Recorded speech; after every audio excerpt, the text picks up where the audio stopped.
नमस्कार, मम्मीच्या रेसिपीमध्ये तुमचं स्वागत आहे। आज ना मी सुपर मासा फ्राय करून दाखवणार आहे आगरी कोळी पद्धतीचा।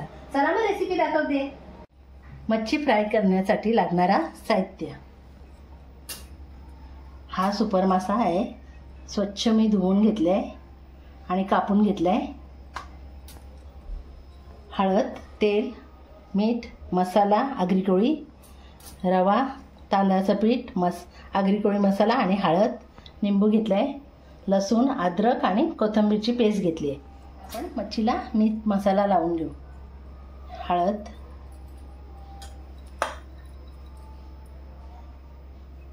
मसाला,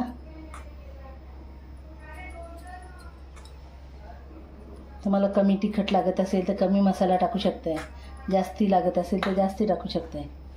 हे अद्रक लसणाची पेस्ट आणि कोथिंबीरची, हा अर्धा निंबू घेतलाय मी।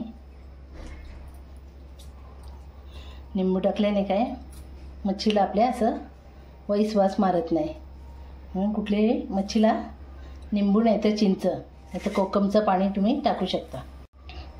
चवीपुरतं मीठ। आता हे व्यवस्थित सगळं मीठ मसाला आपण मच्छीला लावून घेऊ। मीठ मसाला व्यवस्थित असं लावून झालेलं आहे। चला मग आता लगेचच आपल्याला तळायचं आहे। तळायला ठेवलं आहे आणि हा पीठ आता आपण हा काढून घेऊ। रवा, तांदळाचं पीठ आणि हा मसाला, हळद, मच्छीला आपल्याला कोटिंग करायला लावायचं आहे।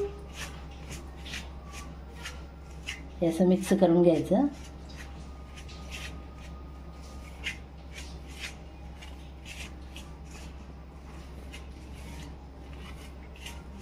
सगळं आता हे व्यवस्थित झालेलं आहे।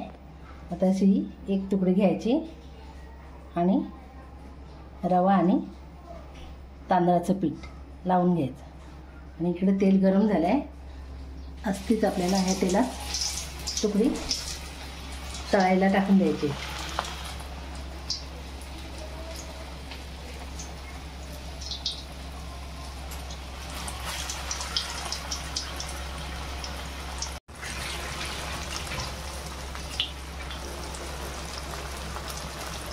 अशाच पद्धतीचं आपल्याला आता हे सगळं मच्छी तळून घ्यायचं आहे। पलटी करून घेऊ। एका साईडने झालेली आहे बघा। आणि गॅस एकदम फास्ट नाही ठेवायचे, मीडियम ठेवायचे। एकदम कमी पण नाही आणि एकदम जास्त पण नाही। फास्ट गॅस ठेवल्यावर आपली मच्छी तळताना करपून जाईल। चला आता या साईडने पण बघा झालेली आहे।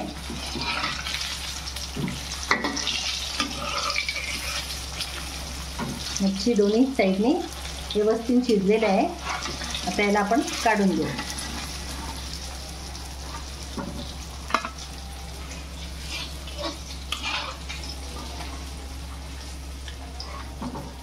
बघू शकता किती छान दिसते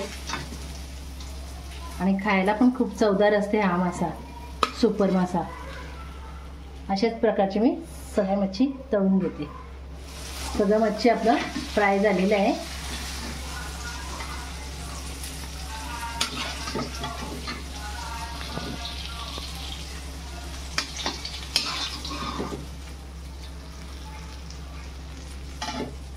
गॅस बंद करते। हे बघा मस्तपैकी असं झालेलं आहे, बाहेरून आतमधून। हे मी तुम्हाला तोडून दाखवते। हे बघा कसं मस्तपैकी शिजलेलं आहे आणि दिसतं किती छान बघा। सुपर मासा आपला फ्राय झालेला आहे। माझी जर तुम्हाला रेसिपी आवडली असेल तर लाईक करा, शेअर करा, कमेंट करा आणि सबस्क्राईब करायला विसरू नका।